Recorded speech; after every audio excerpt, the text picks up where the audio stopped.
الحمد لله وحده والصلاة والسلام على من لا نبي بعده وعلى آله وأصحابه أجمعين. أما بعد، أيها الإخوة الكرام، نلتقي وإياكم في هذه الليلة المباركة، وليلتنا هذه هي الليلة 16 من شهر صفر لعام 42 و400 وألف للهجرة، الموافقة للثالثة من شهر أكتوبر لعام 20 و2000. كعادتنا في ليلة الأحد ننشر المصحف بين أيدينا لتلاوة كلام ربنا ومدارسته، وما زلنا بصدد الحديث عن سورة يوسف عليه السلام، وقد وصلنا في الدرس السابق عند قوله تبارك وتعالى: قال إني ليحزنني أن تذهبوا به وأخاف أن يأكله الذئب وأنتم عنه غافلون. Mes très chers frères, nous nous réunissons comme chaque samedi soir. Nous sommes dans la 16e nuit du mois de Safar 1442, c'est-à-dire le 3 octobre 2020. Comme chaque samedi soir, nous ouvrons ensemble le Coran afin d'y lire et d'étudier la parole d'Allah subhanahu wa ta'ala. Nous sommes toujours dans l'étude du chapitre coranique intitulé Yusuf alayhi salam, et nous nous sommes arrêtés lors du cours précédent au 12e verset où Allah ta'ala dit, qala, c'est-à-dire Ya'qub alayhi salam, inni la yahzununi an tadhhabu bih. Je suis certes attristé par le fait que vous partiez avec Yusuf. Wa akhafu an ya'kulahu adh-dhi'bu wa antum anhu ghafilun. Et je crains, j'ai peur que le loup ne le dévore alors que vous êtes insouciant, que vous n'êtes pas attentif par rapport à votre frère. قلنا قبل ذلك أن إخوة يوسف بعدما اتفقوا على الحيلة التي اقترحها كبيرهم، وهي إلقاء الصغير في عمق البئر، ذهبوا إلى أبيهم ليستأذنوه على أخذ أخيهم الصغير معهم في المرعى. وقلنا أنهم ألحوا إلحاحا شديدا عليه، وبينوا له أنهم فهموا من إبائه عليهم أنه لا يأمنهم. قالوا يا أبانا ما لك لا تأمنا، وهو يقول لهم أنه يأمنهم، لكن شدة تعلقه وشغفه بابنه جعله يخاف على ضياعه خوفا شديدا، وجعل يخاف عليه من الذئب. هذا السباع إن صح التعبير المفترس الذي من شأنه أن يأكل الضعيف الذي لا يعبأ به، فهو يدور حول فريسته بعد أن أمعن النظر فيها وتبين له أنه لا يلقى لها بالا. ولنا في قوله عليه السلام إشارة تدل على ذلك، وهو أخاف أن يأكله الذئب وأنتم عنه غافلون. والحالة في محل نصب جملة حالية، يعني حالة كونكم غافلين عنه، منشغلين برعي الغنم ومنشغلين بمسابقة بعضكم بعضا إلى ما أشبه ذلك.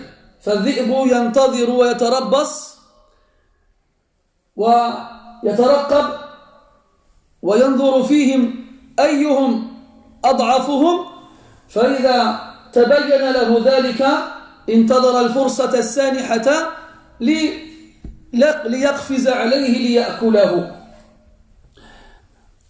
On avait vu donc précédemment que les frères de Yusuf étaient allés voir leur père pour lui demander la permission d'emmener avec eux Yusuf dans la prairie. Mais on avait vu aussi qu'ils avaient beaucoup insisté, qu'ils n'en étaient pas à leur première tentative. Et ils ont voulu, entre guillemets, culpabiliser leur père en lui disant pourquoi tu ne nous fais pas confiance? Nous ne voulons que son bien. Et leur père, pour se justifier, il leur dit non, ce n'est pas une question de manque de confiance. Le problème, il est dans la crainte que j'ai à ce que le loup le dévore. Et en fait, le loup, ce prédateur, il a comme particularité, avant d'attaquer, de choisir dans, entre guillemets, dans ses proies la plus faible et la plus éloignée. D'ailleurs, dans le hadith, إنما يأكل الذئب من الشاة إيش؟ القاصية البعيدة. Dans le hadith, le prophète sallallahu alayhi wa sallam, le loup ne mange des agneaux que la plus lointaine, celle qui s'est éloignée du troupeau.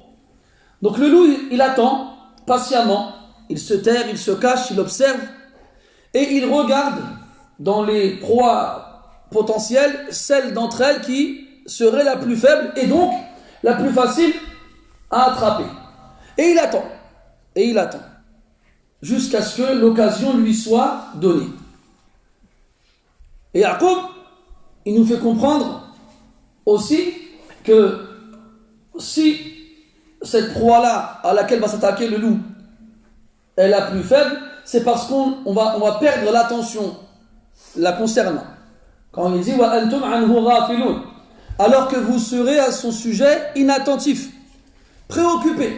Vous serez là en train de vous occuper de votre troupeau, ou bien vous serez là en train de vous amuser les uns avec les autres, et au moment où vous ne surveillerez plus Youssouf, votre petit frère, c'est là que le loup l'attaquera.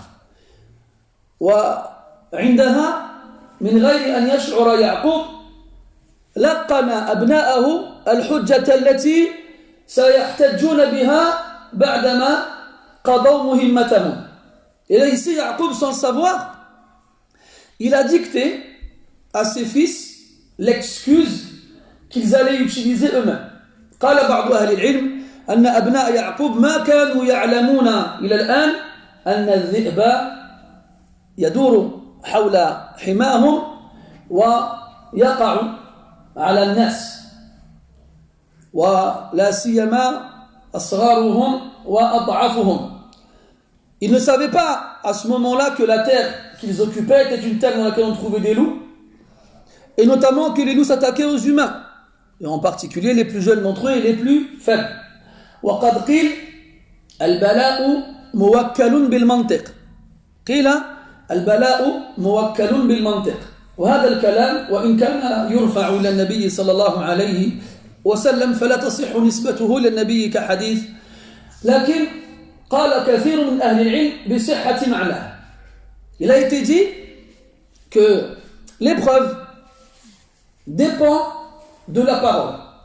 En fonction de ce que tu vas dire, tu seras éprouvé avec les mots que tu emploies. Avec les mots que tu emploies. Regardez ici, Yaqub parle de sa peur à ce que le loup mange son fils. On verra après quand Youssouf sera dans une circonstance particulière, il dira il va dire Ya Allah, la prison m'est préférée à ce qu'elle me demande de faire. Jusqu'à présent, personne n'a parlé de prison. Et c'est ce qui va lui arriver, il va aller en prison. Et d'autres textes de ce genre-là, dans lesquels on emploie des termes et on va être éprouvé en fonction des mots qu'on a utilisés. من ذلك ما جاء في صحيح البخاري بعد نزول بعض الآيات من سورة النور منها قوله تبارك وتعالى والذين يرمون المحصنات ثم لم يأتوا بأربعة شهداء فاجلدوهم 80 جلدة ولا تقبلوا لهم شهادة أبدا وأولئك هم الفاسقون. Donc il y a beaucoup de textes qui vont dans ce sens-là, comme quoi l'épreuve qui va te toucher dépendra des mots que tu vas prononcer. Parmi les exemples qui sont donnés à ce sujet-là, dans Sahih al-Bukhari, un hadith qui concerne un compagnon du prophète, après la révélation de certains versets de Surat An-Nur, notamment les versets qui incriminent ceux qui accusent à tort les femmes chastes d'avoir forniqué. en guise de punition, ils seront fouettés 80 fois. Eh bien, il y en a un qui a dit, moi je ne vois pas comment ça pourrait arriver que ma femme, elle tombe dans une chose pareille. فوقع الأمر كما توقعه أو كما خاف أن يتوقع. Et c'est ce qui s'est passé jusqu'à ce qu'il a été voir le prophète alayhi salam et lui a envoyé un homme en lui disant si quelqu'un il rentre chez lui et il trouve sa femme avec un homme, qu'est-ce qu'il doit faire? Parce que si jamais il n'y a pas 4 témoins qui accusent la personne de fornication, eh bien c'est l'accusateur qui se fait punir. Jusqu'à présent, le verset qui concerne le couple n'a pas encore été révélé. Lui, il rentre chez lui et il trouve sa femme avec un homme. Mais il sait que s'il est tout seul à accuser sa femme, il risque de se faire punir lui. Et là, il a dit, quand il est tombé dans ce problème, il a dit وَقَدْ وُكِّلْتُ بِمَنْطِقٍ وُكِّلَ بَلَائِي بِمَنْطِقٍ. En gros, mon épreuve, elle découle de ce que j'ai pu dire. Et après, les autres versets de ce qu'on appelle al-li'an ont été révélés. Hein, c'est un jugement spécial lorsque l'homme accuse sa femme d'adultère.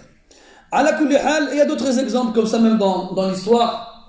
Ils disent que quand Hussein ibn Ali radiyallahu anhu il arrive en Irak, il arrive à Karbala, il a senti quelque chose une atmosphère spéciale là-bas, et les premiers mots qu'il a dit en y entrant, c'est Karbun wa Bala. Karbun wa Bala. Il a décomposé le nom de la ville, Karbala, et ça lui a fait penser à 2 mots. Karb, une affliction, quelque chose qui te touche, qui t'attriste, wa Bala, et une épreuve. Et c'est là-bas qu'il a été tué, alayhi ridwanullah. Et il raconte quand Halima al-Sa'diya est venue à Mecca pour prendre un nourrisson et qu'elle n'a trouvé personne, si ce n'est le petit Mohammed alayhi salatu wassalam. Elle a été voir son grand-père, donc Abd al-Muttalib, il lui a dit Min ayyi qaba'il al-Arab anti? Qalat min bani Sa'd. Wa qala laha ma ismuk? Qalat Halima. Qala bakhin hilmun wa sa'ada. Hilmun wa sa'ada.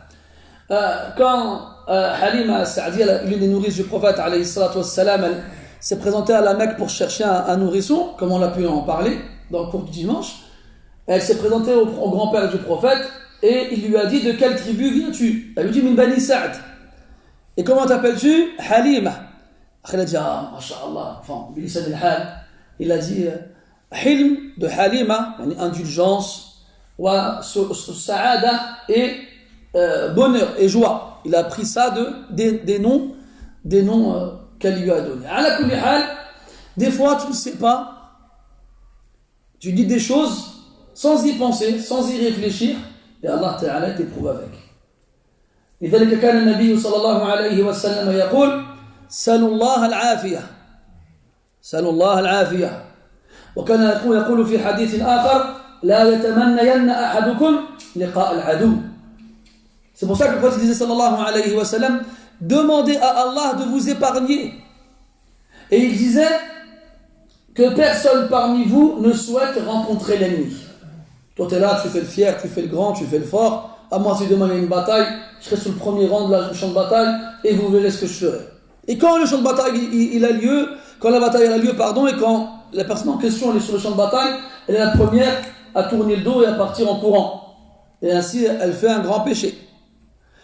إذن البلاء موكل بالمنطق.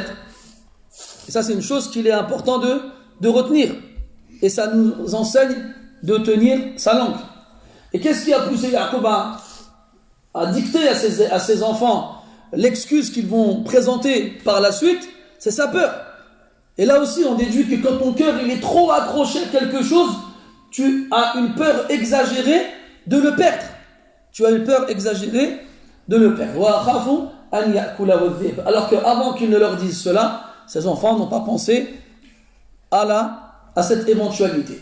قال إني لا يحزنني سبق معنا في نهاية الدرس السابق أن الحزن شعور فطري وطبيعي. قال النبي صلى الله عليه وسلم بعد وفاة ابنه الأخير إبراهيم بعدما بلغ 16 شهرا قال إن العين لتدمع وإن القلب ليحزن ولا نقول إلا ما يرضي ربنا وإنا على فراقك يا إبراهيم لمحزونون. فقالها النبي عليه الصلاة والسلام. وذكرنا أمر أم موسى بعدما أصبح فؤادها فارغا إن كادت لتبدي به لولا أن ربطنا على قلبها لتكون من المؤمنين. وفي تمام القصة بعد عودة ابنها إليها قال الله عز وجل فرددناه إلى أمها كي تقر عينها ولا تحزن.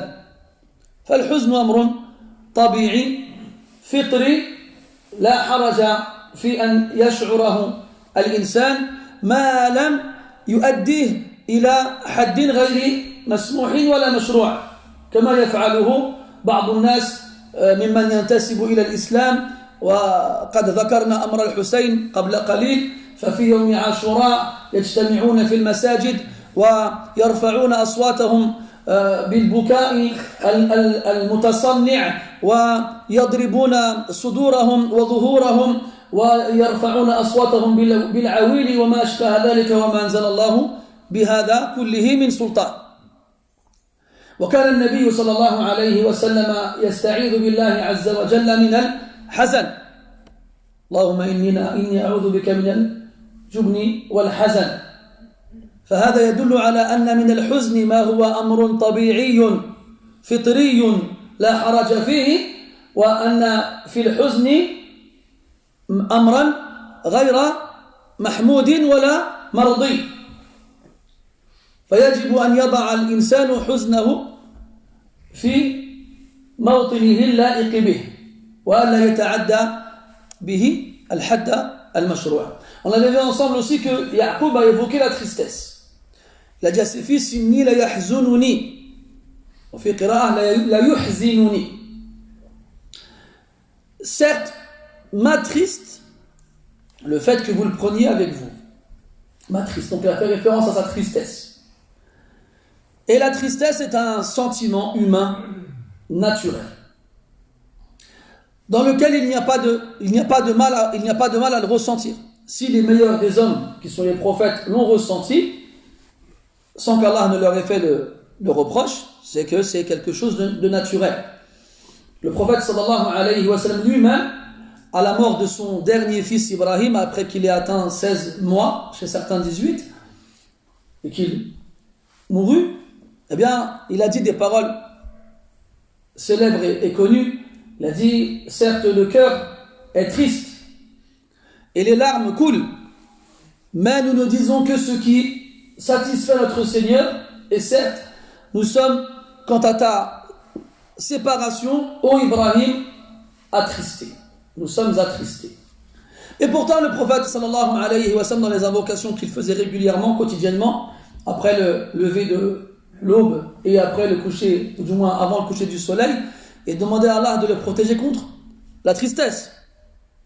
Comment est-ce qu'on fait le lien entre les deux? Parce qu'il y a des tristesses qui sont tolérées, normales, c'est la tristesse naturelle.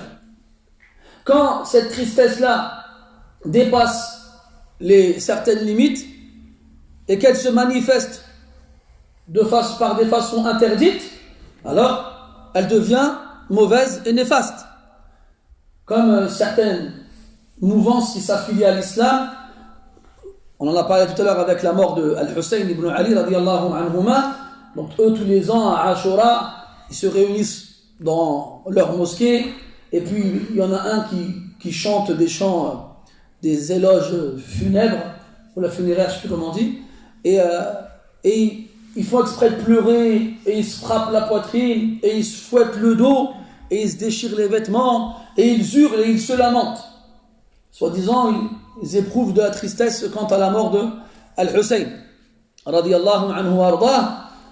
Et aussi, le prophète alayhi salatu wasallam a maudit Al-Na'iha al-Mayyit, celle qui se lamente sur le mort. Al-Haliqa al-Taliqa, celle qui se frappe les joues, qui se tire les cheveux et qui qui déchire ses vêtements. Parce qu'elle a exagéré dans la façon d'exprimer sa tristesse. Et elle l'a fait comme le faisaient les Arabes avant l'islam. Donc, ce qu'on retient, c'est qu'être triste n'est pas quelque chose de mauvais.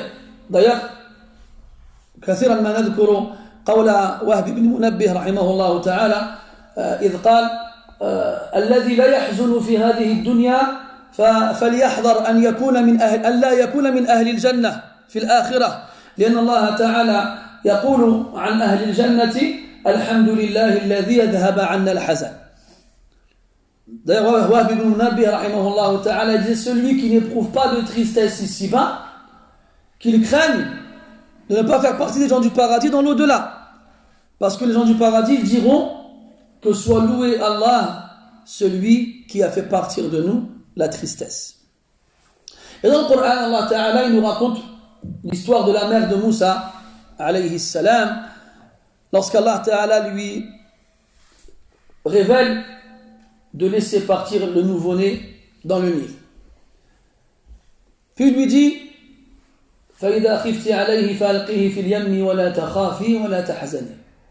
lorsque tu l'auras laissé partir dans l'eau, n'aie pas peur et ne sois pas triste. Nous allons te le rendre. Puis il se passe quelques événements, quelques épisodes, et la mère de Moussa, qui est une mère dont le cœur est quasiment entièrement habité par l'amour de ses enfants, n'a plus de nouvelles de son enfant qui va naître et elle n'en peut plus. Son cœur se vide. Elle oublie tout ce qu'on lui a dit. Même si Allah il lui a dit la takhafi, la tahzani, n'aie pas peur, ne sois pas triste, c'est parti. Même si Allah il lui a dit inna radduhu ilayk, on va te le rendre, c'est parti, ça y est. La tristesse, elle a envahi son cœur et elle a exclu tout le reste. Au point où elle a failli aller chez Pharaon et dévoiler l'affaire de son fils.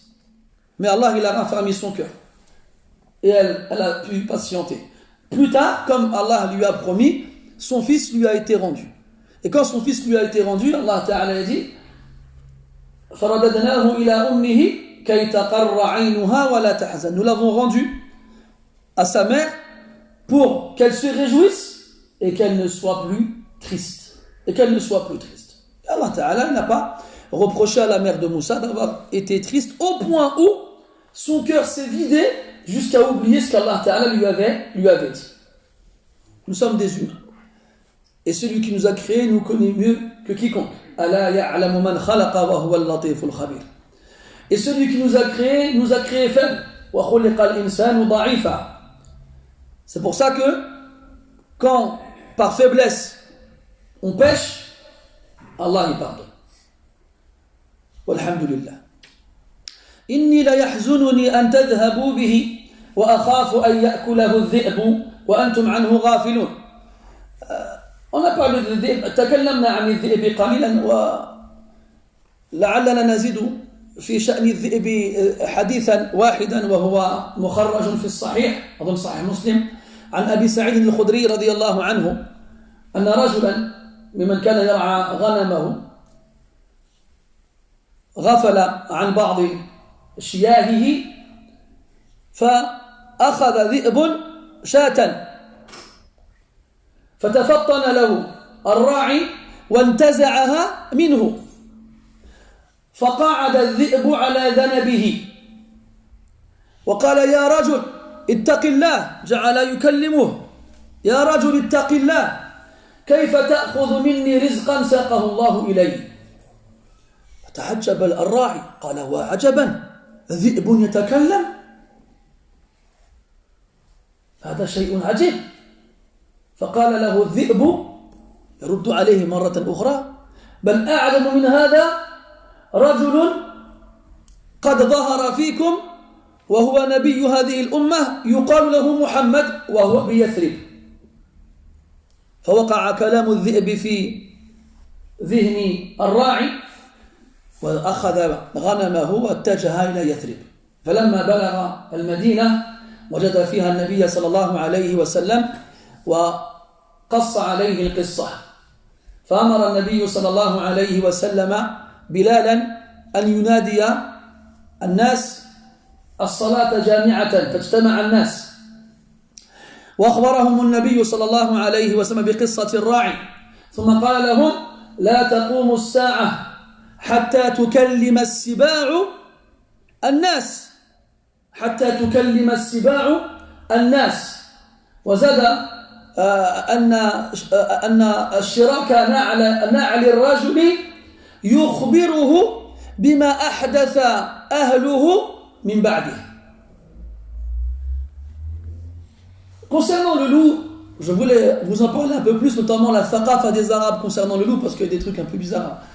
La culture des Arabes avant l'islam en rapport avec le loup. Après, je me suis dit, c'est du hors-sujet, donc si jamais un jour vous voulez en savoir plus, il y a un restaurant pas loin là. Moi, quand on me pose une bonne nourriture, ma langue, elle se délie. En général, je mange froid à la fin, mais allez. Ala kulli hal, je plaisante, hein, c'est pas après, vous pouvez m'inviter. Je prends des kilos, tous les jours je prends 1 kilo à cause de vous là. Ça suffit. Un jour, on va me pousser pour que je roule, pour que j'avance. Ala kulli hal. Donc, il y a beaucoup de choses à dire chez les loups. Al-Alousi, rahimahullah ta'ala, il a un livre qui s'appelle Naylul Arab fi ma'rifati al-Arab. Je vais parler beaucoup de ce livre-là, il est très bien. Pour celui qui veut en savoir plus sur la culture des Arabes avant l'islam.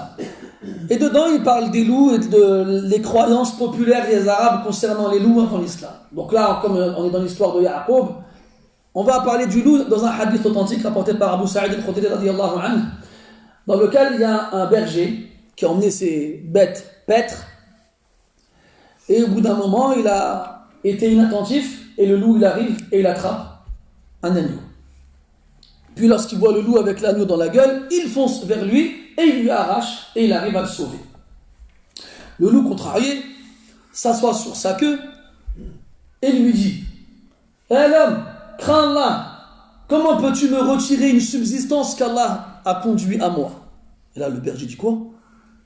Qu'est-ce que, depuis quand un loup qui parle ? C'est quelque chose d'étonnant. Et là, le loup lui dit, ce qui est encore plus étonnant, c'est un homme qui vient d'apparaître dans une ville qu'on appelle Yathrib, qui est le prophète de cette communauté et qu'on appelle Muhammad. Alors l'homme, il entend le loup dire ça, il veut vérifier. Alors il prend ses moutons et il se dirige vers Yathrib. Quand il arrive sur place, il voit effectivement qu'il y a un homme qui dit être prophète et qu'on appelle Muhammad. Il arrive à le voir, il lui raconte l'histoire. Ce qui s'est passé. Comment il est arrivé à Yathrib, comment il a pris son existence. Alors le prophète, il ordonne à Bilal d'appeler les gens. Quand il appelait as-salatu jami'atan, venez faire la prière en groupe à une heure qui n'était pas celle de la prière, c'est que c'était pour annoncer, faire une annonce. Alors quand les gens se sont réunis, il leur a dit, il leur a raconté l'histoire du berger et du loup, puis il leur a dit, l'heure dernière ne se dressera pas avant que les prédateurs ne parlent aux hommes. Avant que les prédateurs ne parlent aux hommes. هذه نبوة يجب على كل مؤمن تصديقها. Ça, c'est une prophétie qu'il incombe à chaque musulman de croire. Il ne faut pas dire comment ça, il n'y a pas de comment ça. C'est du raïb, tu crois. C'est ça la foi. L'heure dernière ne se dressera pas avant que les prédateurs ne parlent aux hommes. Puis il rajoute en disant, et elle ne se dressera pas avant que le lacet de ta chaussure ne t'informe de ce que les membres de ton famille ont fait après que tu les aies quittés. Et nous aujourd'hui, c'est des choses, elles sont concrètes. Elles sont concrètes. Et ils n'arrêtent pas d'inventer des systèmes de sécurité, tu as des applications où tu mets des caméras de surveillance dans ta maison, tu pars, tu cliques sur un bouton et hop, tu vois ta maison dans ton téléphone. Donc il n'est pas impossible que demain ils inventent un système où le récepteur il se trouverait dans le lacet de la chaussure. C'est comme quand dans un autre hadith, il parle de la cuisse. Il parle de la cuisse. Il n'y a pas longtemps, vous avez souvent entendu parler des projets de nous mettre des puces dans le corps. Donc ils ont soit ils ont pensé à la mettre ici, là, dans la chair qu'il y a entre le pouce et l'index, parce qu'il n'y a rien dedans, en fait, il y a de la chair. Ils te font une petite incision et te rentrent la puce dedans. En Suède, ils ont déjà commencé à le faire. Alors, au lieu d'avoir une carte bleue où il y a une carte pour déclencher ton garage ou autre, tu as la puce là, tu payes avec, la carte de sécurité sociale elle est dedans, la carte d'identité, ils te scannent le truc comme ça. Et subhanallah, ils disaient qu'ils hésitaient à cet endroit-là, ils cherchent des parties charnues dans le corps. Et la partie charnue où il y a le plus de place, c'est la cuisse. Donc nous, encore plus aujourd'hui, on devrait, entre guillemets, y croire, parce que c'est devenu concret pour nous. Aujourd'hui, c'est des choses, ça ne nous étonne pas. Ça ne nous étonne plus. Je suis tombé sur une pub, un système de sécurité avec un drone. Donc tu as une sorte de colonne, un drone il est dessus, et tu as des capteurs dans les entrées, les fenêtres et tout ça. Si quelqu'un il rentre chez toi par effraction, ça enclenche directement le drone qui se dirige vers la partie de la maison par laquelle il est entré. Et bien sûr le drone n'est pas une caméra, et on dirait qu'il t'envoie un message sur ton téléphone, et tu vois la tête du gars qui est en train d'essayer de trouver ta maison. Ça c'est pas le futur. C'est ce que ça est, c'est comme ça, c'est ce qu'on vit aujourd'hui. Bon, toi, moi, on n'a pas ce genre de système. Enfin, peut-être toi, je sais pas, moi, c'est sûr. Mais, à la kulli hal, c'est devenu normal. Et Rasul nous a dit, sallallahu alayhi wa sallam, que oui, l'heure ne se dressera pas avant que ces choses n'arrivent. Donc, taraqqabu, an tukallimakum as-siba'. Attendez bientôt que les prédateurs ne vous parlent. Ce sont des prédateurs qui nous parlent, on a plein, hein, dans la rue, au travail et à l'Assemblée nationale. Jamais. Hein? Et voilà. J'ai pas compris le lien. Hein? Oui. Oui, la reconnaissance spatiale, faciale, t'as dit. Faciale. Avec les marques, ça va être dur. Moi, je l'ai dans mon téléphone, ça marche plus. Donc, le loup, الذئب وأخاف أن يأكله الذئب وأنتم عنه غافلون قالوا لئن أكله الذئب ونحن عصبة إنا إذا لخاسرون. سبق أن بينا معنى العصبة وهي الجماعة المكونة من 10 أشخاص فصاعدا فأكثر. وسبق أن قلنا أن إخوة يوسف رأوا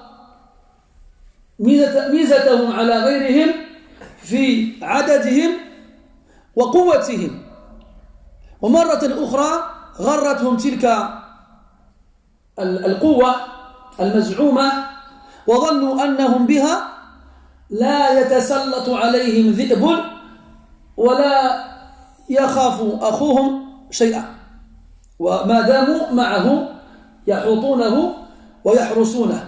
قالوا لئن أكله، على تقدير صحة هذا الوهم بأن يأكله الذئب مع كوننا موجودين حوله نحوطه ونذب عنه ونحرسه، إنا إذا لخاسرون.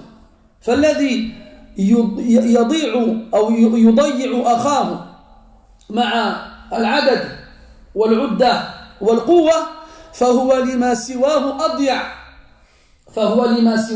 أضيع، وحينئذ لا عبرة بهذه القوة ولا عبرة بهذا العدد. إنا إذا لخاسرون لعاجزون عن كل شيء. إن عجزنا عن حفظه مع عددنا وقوتنا فلنكونن أعجز عن غيره. Ils ont dit après, si le loup arrive à le manger, alors que nous sommes usba, on avait vu ensemble c'était quoi le usba, c'est un groupe de 10 personnes au moins. Et effectivement, ils sont 10. Pourquoi pas 12? Pas parce que Youssouf, il est exclu des 12, et le petit frère de Youssouf aussi, donc ils sont 10. Si vraiment le loup arrive à le manger alors qu'on est un groupe de 10 personnes, nous serons alors certes des perdants. Et là, en fait, on avait évoqué la dernière fois qu'on a parlé de l'Usba que les frères de Youssouf avaient pensé que leur particularité, celle qui les distinguait des autres, c'était leur force. Cette force qu'ils obtiennent par leur nombre. Elle avait dit qu'il ne fallait pas être trompé par le nombre ni par la force. Et là, ils s'en servent comme argument pour rassurer leur père. N'aie pas peur. C'est impossible que notre groupe, notre nombre, notre force laisse le loup s'emparer de notre frère. Et si vraiment ça arrive, nous serons certes des perdants. C'est-à-dire que si on est incapable de protéger notre petit frère, alors que nous sommes 10, des adultes, forts, vaillants et courageux, alors on serait incapable de protéger quoi que ce soit. On serait incapable de protéger quoi que ce soit. Ça, c'est de la rhétorique. Là, avec une telle argumentation, le père ne peut que céder. Le père ne peut que dire, c'est vrai. C'est d'ailleurs ce qui s'est passé.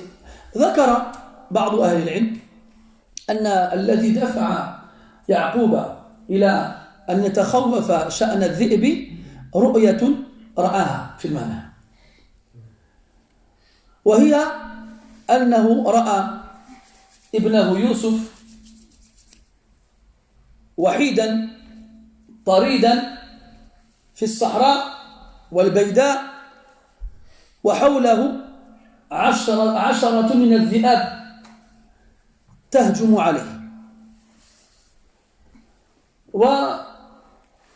وعندما وصل إليه الذئب الأكبر دافع عنه من الآخرين، وفجأة انصدعت الأرض من تحت قدمي يوسف فوقع في حفرة تحتها ماء وبقي فيها 3 أيام ثم صحى يعقوب عليه السلام، فلذلك خاف من الذئب. هذا ما يذكره بعض أهل العلم والله أعلم بصحة هذه القصة. Il y a certains exégètes qui citent la raison pour laquelle Yaqub craignait que le loup ne mange son fils. Un rêve.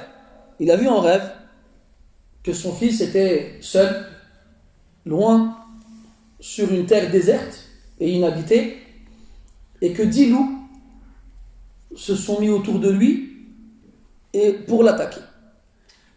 Alors que le plus grand des loups était sur le point de l'atteindre, il s'est retourné et a défendu Youssouf du reste des loups.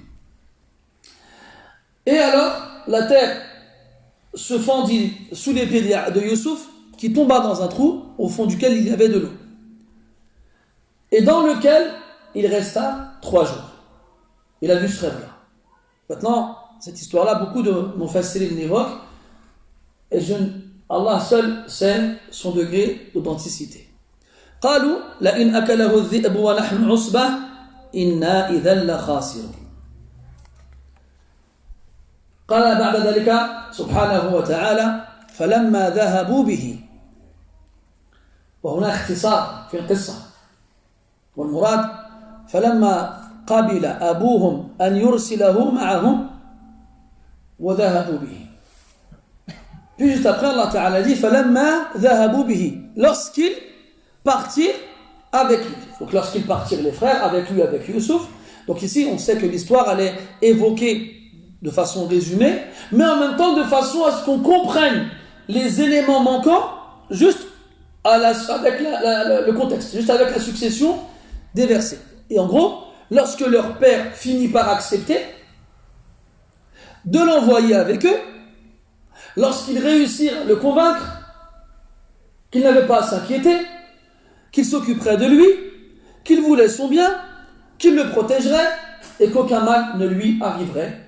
لما انشرح صدر يعقوب وافقهم وارسلهم معهم. Lorsque il s'est senti apaisé, Yaqub alayhi salam, il a envoyé son fils avec eux. Après leur avoir fait confiance. D'ailleurs, on verra par la suite, quand ils demanderont à leur père une seconde fois de prendre avec eux le petit frère, le dernier, qu'est-ce qu'il va leur dire, leur père? هل آمنكم عليه إلا كما أمنتكم على أخيه من قبل. Vais-je vous faire confiance le concernant comme je l'ai fait pour son frère auparavant? Donc il leur a fait confiance. Ça y est, il leur a montré que quand ils lui ont dit Ma laka la ta'manna, c'était pas un problème de confiance. Contrairement à ce que certains mufassirin ont évoqué, comme quoi, quand lui disait Akhafu an ya'kulahu adh-dhi'b, j'ai peur que le loup le mange, il parlait de ses fils. Comme quoi il savait. Là, hada ghayru musalla. Wa la yastaqim. Ça, c'est pas quelque chose qui correspond à la logique de l'histoire. Non, il n'a pas pensé que ses fils allaient faire ça à leurs frères. Et quand il parlait du loup, il parlait vraiment du loup. Du vrai loup, la vraie bête qui prédatrice. Mais il leur a fait confiance. Ils ont réussi à gagner sa confiance. لأن من شأن علي بن البار أن يجتنب ما يحزن أباه. Le fils pieux, lorsqu'il sait qu'une chose attriste son père ou l'inquiète, il l'évite. Il l'évite. Et eux, subhanallah, regardez comment on pourrait dire ça, la concordance, c'est-à-dire entre le loup qui est évoqué ici, le loup, dans le Coran, il est cité 3 fois. Et les 3 fois, il est cité dans Surat Yusuf.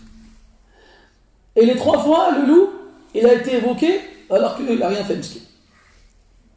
D'ailleurs, من باب الفائدة في تعبير الرؤى يقول المعبرون إذا رأى النائم في المنام ذئبا فالغالب أن شخصا ما يتهم بغير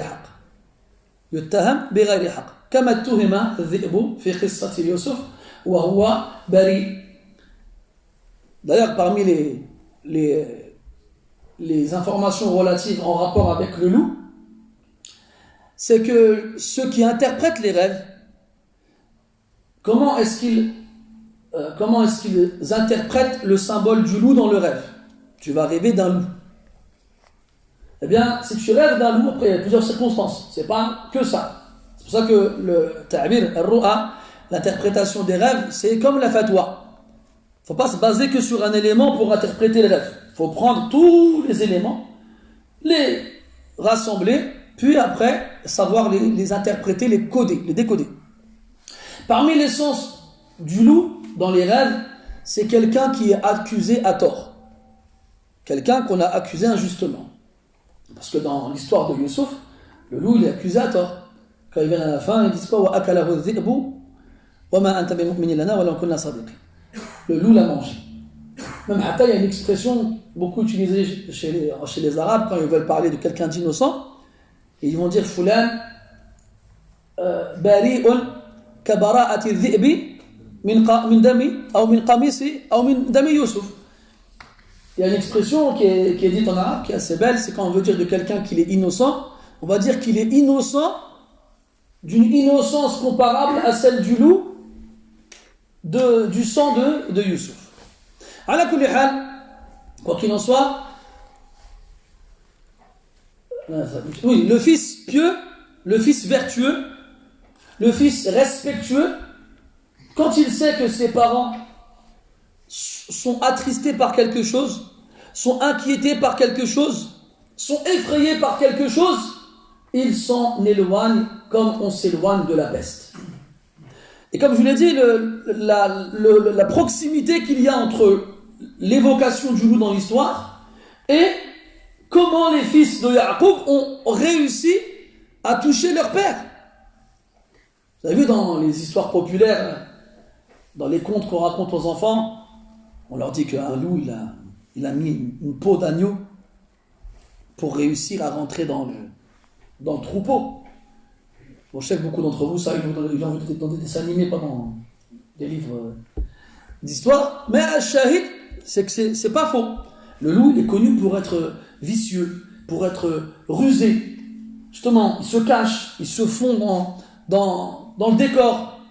On ne le voit pas. Il avance discrètement jusqu'à être le plus près possible de la proie et il l'attrape. Et c'est exactement ce qu'ils ont fait, les fils. Ils se sont approchés du père, ils ont revêtu le vêtement de l'enfant modèle, ils ont rassuré ses craintes et ses peurs. Ils lui ont rappelé qu'ils pouvaient leur faire confiance. Et quand ils ont fait tomber tous les obstacles qu'il y avait entre eux et Youssouf, eh bien ils ont trahi leur père. Ils ont trahi leur père.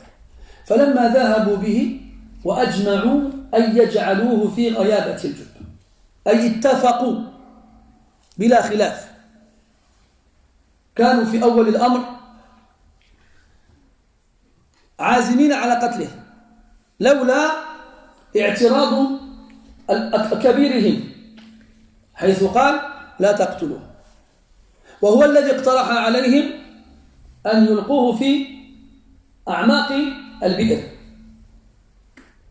بعد ذلك لا ندري ماذا جرى بينهم، والآن يقول الله عز وجل وأجمعوا أن يجعلوه في غيابة الجب.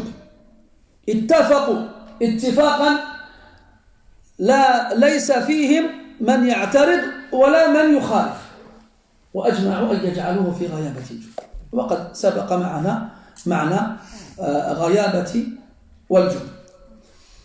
Puis أجمعوا. L'ijma' c'est le consensus. On ne va pas rentrer dans le fiqh, qu'est-ce que l'ijma', mais c'est l'absence de divergence, quand tout le monde est d'accord. Donc on a vu qu'au départ, les frères de Youssouf ont proposé l'assassinat. Il n'y en a qu'un seul qui s'est opposé à cette proposition. C'est le plus grand d'entre eux. Ils ont dit ne le tuez pas. Mais par contre, si vous voulez vous débarrasser de lui, jetez-le dans les profondeurs du puits. Puis après cela, on n'a plus de nouvelles concernant leur manigance, jusqu'à ce moment-là. Après qu'il l'ait pris avec eux et qu'ils se mirent d'accord, ça y est, tamma al-ittifaq, ils sont d'accord, c'est bon, plus de divergence. Malgré le fait qu'au départ, la majorité était d'avis à le tuer, et seulement un parmi eux s'est opposé, et bien à la fin, même s'il était seul à s'opposer, c'est son avis qui a finalement convaincu les autres. وهنا بعد ذلك يقول الله عز وجل وأوحينا إليه، هذا نؤجله إلى بعد قليل. وهنا يذكر أهل العلم في كتب التفسير تفصيل سير يوسف مع إخوانه بعدما فارقوا أباهم. فكان أبوهم قبل أن سلم ابنه لإخوانه ضمه إليه وقبله ودعا له، ثم لم يزل يشير إليهم ويودعهم وهم كذلك يشيرون إليه ويودعونه ما داموا مرئيين، يعني ما داموا مرئيين من قبل يعقوب، وكانوا يتظاهرون أنهم يكادون يتشاجرون أيهم يحمل يوسف على كتفيه ويكون الذي يقوم بحفظه. فلما غابوا عن بصر أبيهم رموه في الأرض وجعلوا يشتمونه ويسبونه ويضربونه. فكان يوسف كلما لجأ إلى أحد إخوانه قابله ذلك الأخ بالشتم والسب والضرب. تفضل. فلما وصلوا الجب نزعوا منه قميصه فصار عاري الجسم لا شيء يواري عورته ويستره من البرد وما اشبهه، وجعلوه في الدلو وجعلوه ينزلوه في عمق البئر. ولك أن تتخيل وأن تتصور غلاما صغيرا لا يبلغ من العمر 10 سنين وهو بين إخوته الذين يشتمونه ويضربونه ويسبونه بعد أن نزعوا منه ثيابه وجعلوه في هذا الدلو وهو يناديهم ويبكي ويصرخ ويتضرع إليهم أنا أخوكم أنا ابن أبيكم إن لم ترحموني إن لم تعطفوا لصغري وضعفي فارحموا شيخوخة أبينا وارحموا قلبه لكن أعمى الشيطان بصيرتهم وأصم آذانهم فلا دخل لكلام يوسف على قلوبهم قالوا لما بلغوا نصف عمق البئر قطعوا الحبل ووقع يوسف في عمق البئر وظنوا أنهم بذلك سيقضون عليه لكن شاء الله عز وجل أن يقع يوسف على ماء في عمق البئر فنجا ولك أن تتصور برودة هذه الماء في عمق هذا البئر أو هذه البئر ثم شاء الله عز وجل أن يكون في عمق البئر صخرة فخرج يوسف من الماء وجلس على تلك الصخرة Puis après Allah Ta'ala dit donc فلما ذهبوا به après ensuite lorsqu'ils le prirent avec eux وأجمعوا يجعلوه في غيابة الجب et qu'ils se mirent d'accord de façon unanime à le jeter dans le fond du puits. Puis il y a la fin du verset par la suite. Mais comme je vous l'ai dit tout à l'heure, il y a des éléments qui ne sont pas cités dans l'histoire, mais qui sont compris d'emblée. Tu peux t'imaginer quel calvaire Youssouf a dû subir de la part de ses frères à partir du moment où leur père ne les voyait plus et qu'il n'était plus dans son champ de vision. D'ailleurs, Al-Qurtubi, Ibn Jarir, Al-Tabari et les autres, rahmatullahi alayhim, ils citent pas mal d'avis de salaf qui décrivent avec détail ce passage-là. Ils disent que quand Yaqub finalement il a cédé à l'insistance de ses fils et qu'il a fini par accepter à leur confier Youssouf, avant qu'il ne parte, il a pris Youssouf et il l'a serré fort contre lui. Et il l'a embrassé. Et il a invoqué Allah Ta'ala pour qu'il le protège. Et lorsque les frères emmenèrent avec eux Youssouf, ils se disputaient presque pour être celui qui le prendrait sur ses épaules et qui s'occuperait personnellement de lui. Et leur père qui les voit s'éloigner, comme un père qui voit ses enfants s'éloigner, il leur fait des signes de la main comme ça et il les salue tout en ayant le cœur qui se serre de voir son fils partir. Et eux, Zama, ils se retournent et eux aussi lui font, regarde la comédie jusqu'où elle va.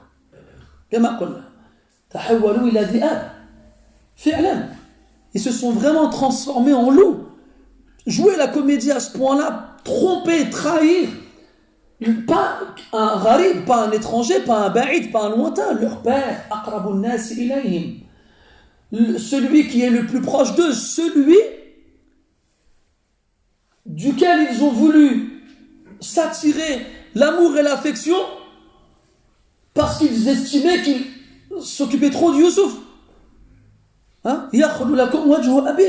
C'est ce qu'ils voulaient. Eux, ils veulent que leur père ne les regarde qu'eux. Eux, ils veulent que leur père ne s'occupe que d'eux. Eux, ils veulent que l'attention de leur père ne se porte que sur eux. Et pour arriver là, ils ont pris le cœur de leur père, ils l'ont déchiré en morceaux, ils l'ont jeté par terre, ils l'ont piétiné. Pour arriver à leur fin. Et souvenez-vous, on avait longuement parlé de ça la dernière fois, enfin pas la dernière fois, il y a longtemps, enfin quelques temps plutôt, comme quoi la fin ne justifie pas les moyens. Non, la fin ne justifie pas les moyens. Alors, il nous raconte que lorsque, ça y est, ils ont disparu du champ de vision de leur père, celui qui avait Youssouf sur ses épaules à ce moment-là, qu'est-ce qu'il a fait? Il l'a attrapé comme ça, il l'a jeté par terre. Souvenez-vous, Youssouf, c'est un petit garçon. Il a à peine une dizaine d'années. Bon, je ne pense pas qu'on aura entendre parler après, mais on en reparlera plus tard, Inch'Allah, avec la fin du verset. Il a à peine une dizaine d'années, c'est un petit garçon. Comment un enfant d'une dizaine d'années, quelle douleur il doit ressentir alors qu'il est... Même hatta la douleur psychologique, c'est un choc, c'est un traumatisme. Toi, tu es là, tes grands frères, ils sont là. Quand tu es un petit, tu as un grand frère et qui t'emmène avec lui et qui te sort, qui joue avec toi, t'es content. Bon, moi je sais pas, j'ai pas de grand frère, mais je voyais les trucs à un grand frère, et je disais, ah, c'est seulement j'avais un grand frère. Et al-Muhim, donc le petit frère, il est content, il est aux anges, il est avec ses grands frères, ils sont là, non, c'est moi, je vais m'occuper de lui, non, non. Et lui, il est sur les, pareil, quand t'es sur les épaules de ton grand frère ou de ton papa quand t'étais petit, ça y est, t'as l'impression d'être le plus grand du monde, t'as l'impression d'être trop fort, tu te sens bien, t'es heureux, t'es joyeux. Et d'un coup, en fait, à peine ils ont disparu du champ de vision de leur père, ils l'attrapent comme ça, ils le jettent par terre violemment.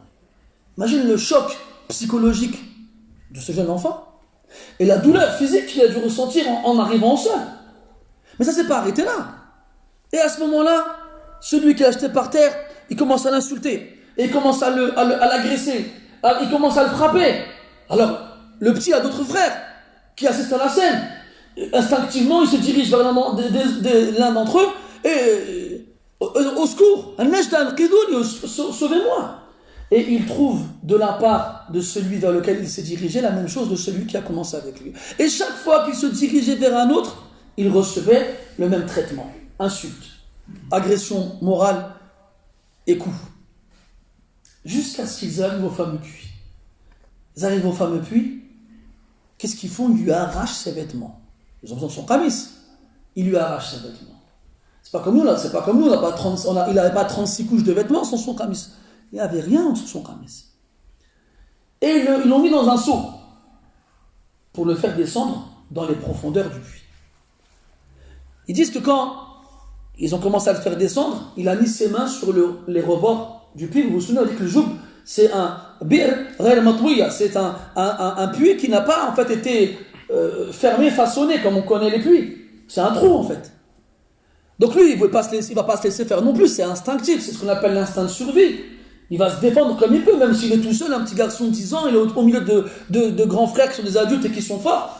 Malgré tout, il essaye de se tenir comme il peut. Et eux, ils lui frappent les mains pour qu'il lâche.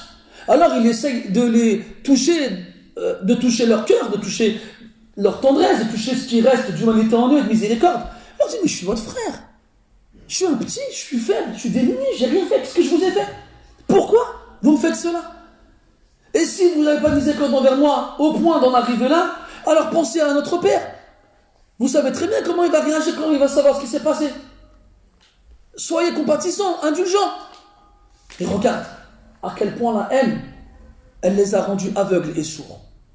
Au point où leur cœur s'est transformé en une plaque de fer impénétrable. Les supplications d'un petit garçon qui pleure et qui hurle n'ont pas réussi à rentrer dans leur cœur. Attends, quand ils arrivent finalement à lui faire passer l'entrée du puits, et parce que c'était quand même assez profond, et que le seau commence à descendre, ils n'ont pas attendu que le seau arrive en bas. En cours de chemin, ils ont coupé la corde. Donc il a fini sa chute, il a fini son chemin en chutant. Et heureusement pour lui, Allah Ta'ala avait voulu qu'il y ait de l'eau au fond de ce puits. Ce qui fait que l'eau a amorti sa chute. Après, vous pouvez vous imaginer la température de l'eau. À quel point elle devait être froide. On a dit que l'enfant, il est dans un seau sans vêtements. Et Allah Ta'ala, il a voulu aussi que dans ce puits, il y avait un rocher au milieu. Et Youssef, il a pu donc sortir de l'eau pour s'asseoir sur le puits. Et là, les frères, imagine-toi, ils sont là en train de regarder, parce que eux, ils se sont dit en coupant la corde, il va tomber, peut-être qu'il va mourir, alhamdoulilah, on aura réussi ce qu'on voulait. Donc ils sont en train de regarder, et toi, imagine-toi le petit au fond du trou, en train de regarder la lumière au-dessus, et voir le visage de leur frère, le regarder comme ça, puis disparaître, et plus personne. C'est un enfant. Imagine par où il est passé, Youssef alayhi salam. Et ce genre de détails, ils sont importants pour que tu resitues bien d'où Youssef il est parti et où il va arriver. Et avec tout ça, il va partout. Et après Allah Ta'ala dit وَأَوْحَيْنَا إِلَيْهِ لَتُنَبِّئَنَّهُمْ بِأَمْرِهِمْ هَذَا وَهُمْ لَا يَشْعُرُونَ. Après, dans la fin du verset, Allah Ta'ala dit « Et nous lui avons révélé que tu vas certes les informer de cela, sans qu'ils ne le sachent. » Sans qu'ils ne le sachent. Donc, « Wa awhayna ilayhi » déjà, aslan, ça, est-ce que al-wahy yanzilu ala as-saghir? Al-asl, la base, c'est que la révélation ne descend que sur l'homme lorsqu'il a quel âge? 40 ans. Lorsqu'il a 40 ans, 40 sana. C'est l'âge de maturité et c'est l'âge auquel les hommes reçoivent la révélation. Donc la première question, ce sera la seule parce que c'est la fin du cours, c'est est-ce que l'enfant il peut recevoir la révélation? Les savants disent à ce sujet-là, il y en a et la majorité ils disent non. Même si ظاهر القرآن يدل على ذلك. Quand Allah Ta'ala parle de Isa alayhi salam. ويكلم الناس في المهدي وكهلا. Il parlera aux gens dans le berceau et adulte. Le kahl, c'est celui qui a la trentaine, le trentenaire. Et aussi Yahya alayhi salam. Quand Allah Ta'ala dit wa ataynahu al-hukma sabiyya. Donc on lui a donné le hukm, le wahy, la révélation ou bien la sagesse alors qu'il était jeune. Mais ici, est-ce qu'on peut dire que Youssouf il a reçu la révélation dans la grotte? ظاهر القرآن لا يدل على هذا. Le caractère explicite du Coran, il n'indique pas cela parce que après, ça y est, il sort du puits, il va se faire acheter par le ministre en Égypte. Qu'est-ce qu'Allah a dit? وَلَمَّا بَلَغَ أَشُدَّهُ آتَيْنَاهُ حُكْمًا وَعِلْمًا. Et lorsqu'il atteint sa maturité, nous lui donnons hukman wa ilma, le jugement et la science, c'est-à-dire la révélation. À ce moment-là, alors comment on va comprendre وَأَوْحَيْنَا إِلَيْهِ? Comment on va le comprendre? قال بعض أهل العلم وحي إلهام. C'est une révélation, c'est une inspiration du même style que celle qu'Allah a fait à la mère de Moussa alayhi salam. وأوحينا إلى أم موسى أن أرضعيه. Ou encore du même style que celle qu'Allah Ta'ala a fait à Maryam quand il lui a envoyé un ange. Ou encore du même style qu'Allah Ta'ala il a fait aux abeilles. وأوحى ربك إلى النحل. C'est un wahy de ce genre-là. Wahy ilham.